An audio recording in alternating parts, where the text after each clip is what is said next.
Saturday. Happy banding day to all of you. Kumusta na kayo dyan? Ano bang ginagawa nyo? Usapang reels na naman. Wala naman tayong ibang pag-usapan kundi reels dahil nangarap tayo. Sino bang hindi nangarap, di ba? Lahat tayo gustong mamuni, di ba? So, upload ng upload araw-araw para mapansin ni Meta. Ito ngayon guys, may kwento ako sa inyo tungkol naman sa aking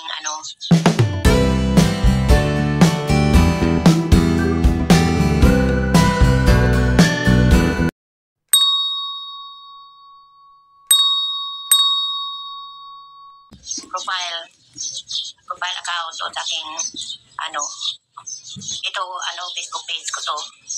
Yung profile ko may nagawang labag, kaya may warning yun. So hindi ako muni naman ako kahit paano. Kaso lang hindi ako magkaroon ng ads on reel, kaya lumipat ako dito. So pag lipat ko dito, page in rest siya. Ibig sabihin, naghihirap na ang aking page. Kaya parang nawalan din ako ng gana. So, ang ginawa ko, pumunta ko doon sa support in bank. Siguro alam nyo naman yan, yung support in bank. Yung mag-report ka ng mga problem mo. Kaya, pumunta ako doon at naghiningi ako ng tulong sa kanya dahil nga sa aking page na ito na baka matanggal. Hindi ko naman yun kasalanan dito sa page ko. Doon ko kasalanan sa profile account ko yun. So ngayon, ang ginawa ko is nag-report ako sa aking problem. Pagkatapos kong mag-report, nag-promise ako na hindi ako gagawa ng labag or hindi ako gagawa ulit ng violation. So, dumating ang siguro mga 3 weeks o na siya. Bago na yung pag-open ko sa aking Facebook page, nagbago na ang niya. Kasi nung una, pag-open ko pala na makita mo kaagad, your face is raised. So, di ba? Parang natakot ka. Sabi pa naman doon na, piling matanggal ang aking page. Kaya, ang admin is tanggalin. Ako din naman yung admin. Kaya yun. So, ngayon, ang ginawa ko, yun, nag-report na ako. Tapos ko nung mag-report ng mag 3 weeks na yun, pag-open ko ulit, marami na ako doong mababasa na sabihin niya na mag-fill up doon sa mga, para sa ipinis ko yung setting ko, ganito, sabi ko, umayos naman ngayon, sabi ko, salamat naman. Ang ginawa ko naman ulit, pumunta na naman ako ulit doon sa support inbox, at naghingi na naman ako ng tulong sa kanya. Sabi ko, bigyan mo ako ng star, bigyan mo ako ng hinihingi ko. Tapos sabi ko, hindi naman ako may kasalanan doon naman sa profile ko. Dinilit ko na rin yun. Sabi ko, bigyan mo naman ako, mawawa ka naman sa akin. Sabi ko, kasi nga, gusto ko magkaroon ng ad para magkaroon ng pera. Diba? Sino ba naman hindi nangarap ng magkaroon ng pera? Lahat naman tayo Kita ka naman kung hindi sabihin mo na nag-enjoy. Ako hindi ako ini-enjoy ko dito. Hindi. Ko talaga, kinakarir ko na talaga ito dahil kung magkapera ka naman, makatulong ka na sa pamilya mo, di ba? Kasi nga, lahat pamilya mo, hindi, sa ngayon, wala ka pang income, wala ka pang sahod, sa ngayon, hindi sila sumusuporta sa'yo, baliwala ka lang, hindi nga nila, yung, nireact yung mo, hindi nanood sa mga videos mo, kaya, pamilya mo hindi sumusuporta sa'yo, kaya huwag ka na lang umasa. At saka, naisip ko, sabi nila, bakit tagal-tagal mo na dyan, wala ka pang nakukuha dyan sahod. Sabi ko, hindi man to sili na ahang-aga, di ba? Pagtyagaan mo ito, paghirapan mo ito, small content creator pa tayo, walang pumapansin.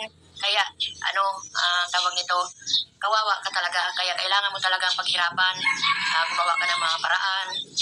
Kaya, yun ang ginawa ko,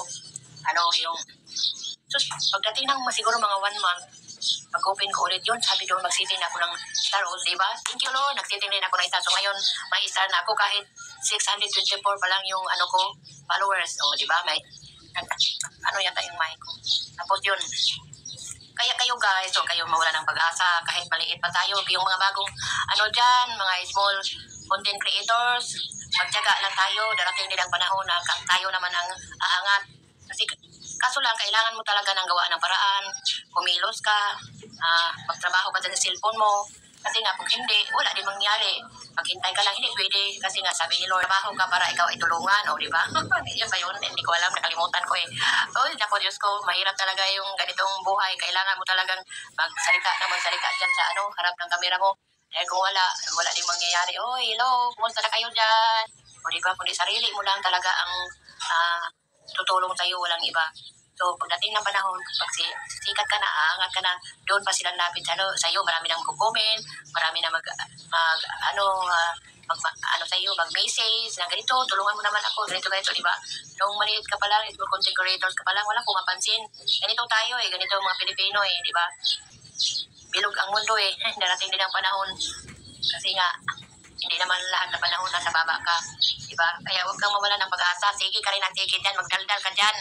Parang kumita ka, katulad ng isang babae, daldal ng daldal siya. Marami nang nag-ano sa kanya. Ganun lang ang ginagawa niya, magdaldal dyan para mapansin ka.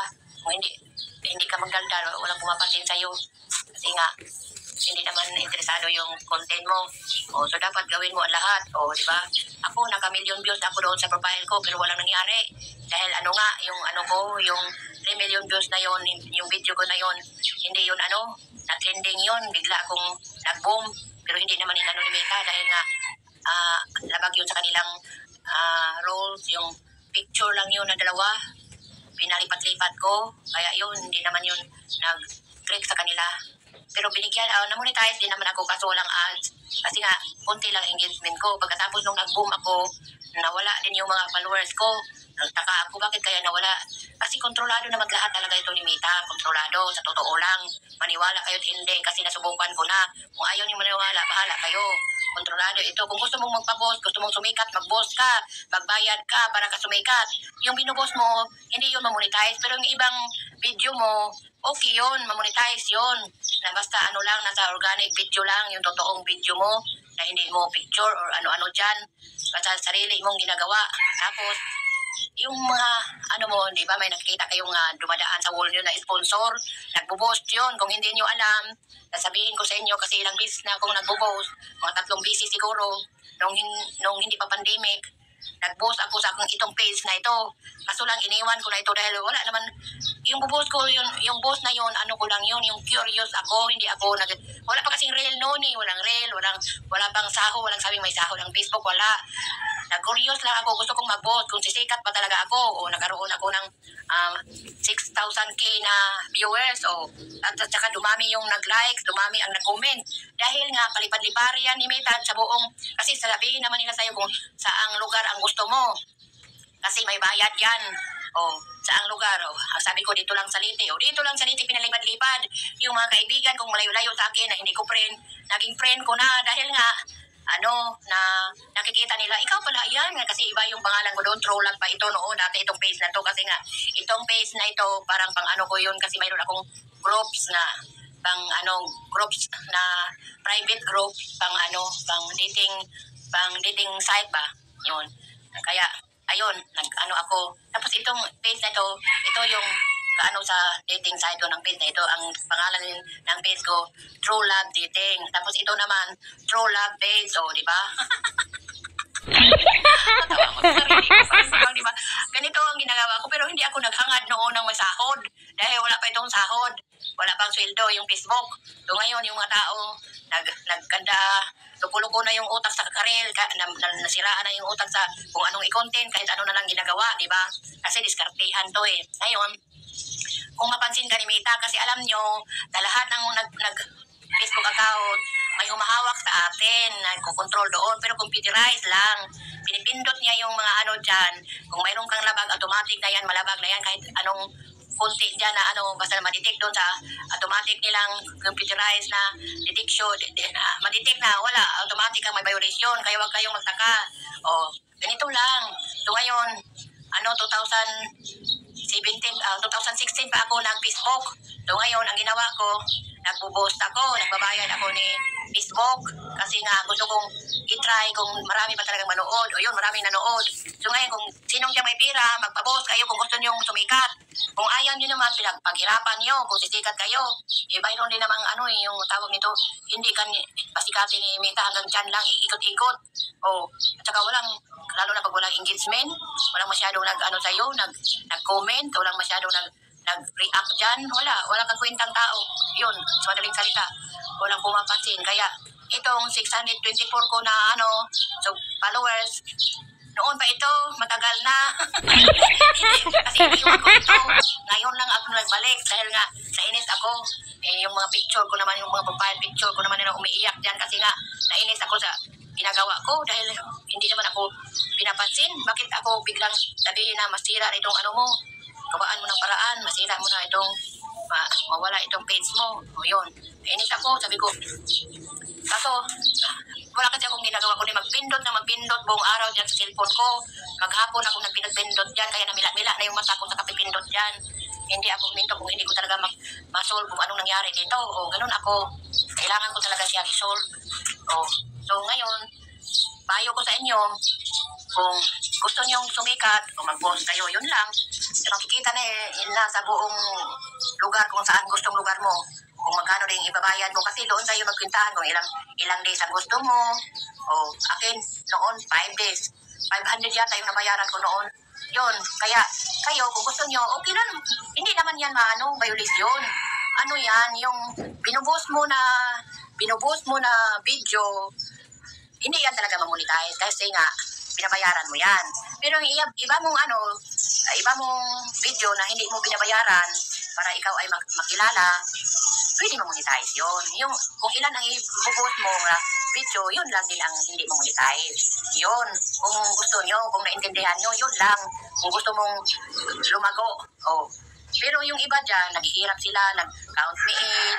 Ako kasi tinatamad ako count me in, palo to palo, nakakainis. Kasi nga, palo na lang sila kung gusto nila, kung mahal ka nila, kung natutuwa sila sa mga video mo. Kung hindi naman natutuwa sa video mo, umalis ka. Wag kang umintriga dyan. Kasi marami ding baser. Isa ang baser makasisikat sa'yo, sa totoo lang. Kasi one, mag-comment yung baser, kukomment din yung iba, hanggang kukomment din yung isa, kukomment yung mga marites, lahat kayo marites. So yun. Kaya ikaw sisikat. Umawa ka dyan ng mga video mo na pansinin ka. Kasi kung ano-ano lang dyan, isi-isi mo lang, walang pumapansin. Ganun lang. Depende din sa depende din sa mga kaibigan mo. Mayroong kaibigan na manood sa'yo. Sa akin ngayon, wala. Kahit isa, wala. Walang pumapansin. Okay lang. Kasi panoorin din naman nila dito pagkatapos kasi dadaan yan sa wall nila. So ngayon, nagkaintindihan na tayo. Naalaman nyo na. Ganun lang. Kasi sa tagal-tagal ko pa naman, din noon, wala pang reels noon, wala pang reels.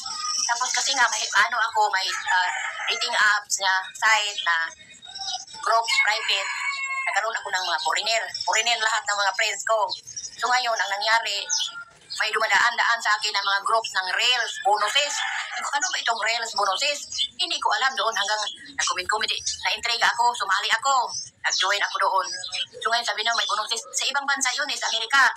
Sabi ko, ay, ang ganda naman dito, may buti. Bakit wala pa dito sa amin? Sabi ko sa English yun. Sabi daw, hindi pa pwede yung Philippines, wala pa. Darating din yan na magkaroon kayo ng reels. Ay, ganun pala kasi gusto kong sasali yun. Kaya kayo dyan, sa totoo lang, maniwala kayo hindi, bahala kayo sa buhay nyo. Anyway guys, thank you so much for watching. Para gusto ko na magpaalam dahil kakain na ako. Until my next live video, guys. Thank you. Thank you sa pakikinig. Maraming salamat sa lahat ng mga tao dyan. Mga followers.